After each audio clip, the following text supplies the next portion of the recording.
जो कर रहे हो उसे अच्छे से करना, वरना पड़ेगा पछतावे का घड़ा भरना।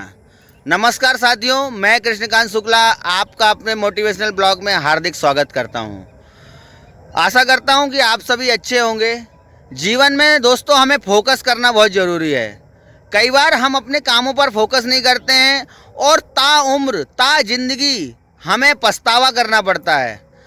कहीं आप भी किसी पछतावे से तो नहीं जूझ रहे, और कहीं आप भी तो ऐसी कोई गलती नहीं कर रहे कि बाद में आपको जीवन पर वो गलती भारी पड़ जाए। ध्यान से सुनिएगा, ये कहानी बहुत ही छोटी है और आज के युग की वो एक सच्ची घटना है। और शायद मेरे कई युवा साथी, कई विद्यार्थी और कई ऐसे कामों को में उलझे हुए लोग ऐसी ये गलतियां कर रहे हैं और जीवन में पछता भी रहे हैं। एक बार की बात है, एक लड़का, उसका इंजीनियरिंग कॉलेज में सिलेक्शन हो गया। पढ़ने में अच्छा था, घर से काफ़ी संपन्न था और उसने इंजीनियरिंग कॉलेज की जो एग्ज़ाम दिया था उसमें वो सफल हो गया और उसका एक बहुत ही अच्छे इंजीनियरिंग कॉलेज में दाखिला हो गया। घर से वो संपन्न था। जैसे ही इंजीनियरिंग कॉलेज में गया, वहाँ दोस्तों का माहौल, हॉस्टल का माहौल उसे मिला। घूमने फिरने में व्यस्त हो गया। उसे पहली बार आज़ादी मिली थी और घूमने फिरने में इतना व्यस्त हुआ कि जब पहले सेमेस्टर का एग्ज़ाम के रिजल्ट आए तो वो फेल हो गया। कुछ दिन उसने दुख मनाया। घर से फ़ोन आया, घर वालों ने उसे डांटा, बेटे आप ये क्या कर रहे हैं, कैसे चलेगा। उसको समझाने की कोशिश करी, उसे समझ में नहीं आया। कुछ दिन तो उसने दुख मनाया, लेकिन जैसा होता है कि हमें शमशान मोक्ष मिलता है, हम किसी को मरा हुआ देखते हैं, कुछ क्षणों के लिए दुखी होते हैं, सच्चाई का ज्ञान होता है और उसके बाद हम भूल जाते हैं। वैसा ही उस बच्चे के साथ हुआ और वो भूल गया और फिर से अपनी मौज मस्ती में, रात की पार्टियों में, मूवी देखने में, डांस क्लब में, इन सब में एंजॉय करने लगा, बिजी हो गया।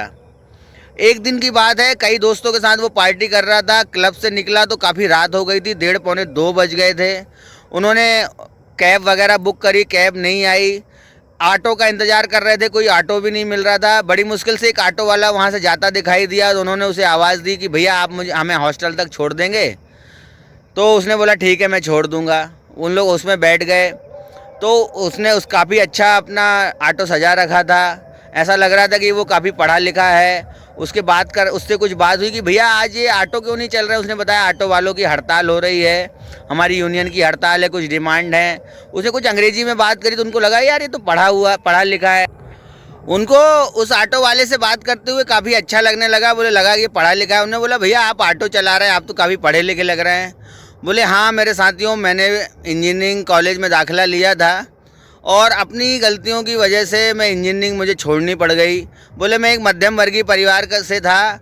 मेरा इंजीनियरिंग कॉलेज में जब दाखिला हुआ तो मैं दोस्तों के साथ मौज मस्ती में लग गया, हॉस्टल में एंजॉय करने लगा, पढ़ाई पे ध्यान नहीं दिया। मेरे माँ बाप मध्यम वर्गीय परिवार से मैं बिलोंग करता था। बड़ी मुश्किल से उन्होंने मेरी फ़ीस जमा करी थी। मैं एक सेमेस्टर में फेल हुआ, 2 में हुआ, तीसरे में हुआ और फिर आगे मैं पढ़ाई अच्छी नहीं कर पा रहा था। तो मेरे माँ बाप भी फ़ीस का इंतज़ाम नहीं कर पा रहे थे और मुझे कॉलेज से भी निकाल दिया गया और मुझे पढ़ाई अपनी अधूरी छोड़नी पड़ी।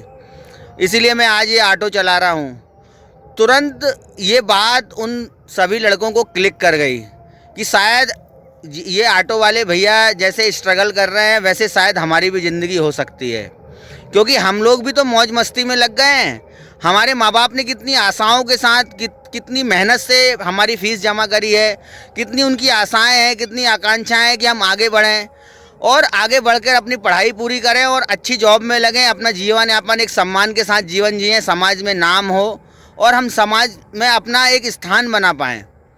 शायद वो उनको अपनी गलती का एहसास हुआ और उस दिन का दिन है, उन्होंने पार्टियां, मौज मस्ती सारी बंद कर दी और पढ़ाई पे ध्यान दिया और वो लड़का इंजीनियरिंग बहुत अच्छे नंबरों से इंजीनियरिंग की पढ़ाई उसने पूरे 4 साल की पढ़ाई कंप्लीट कर ली।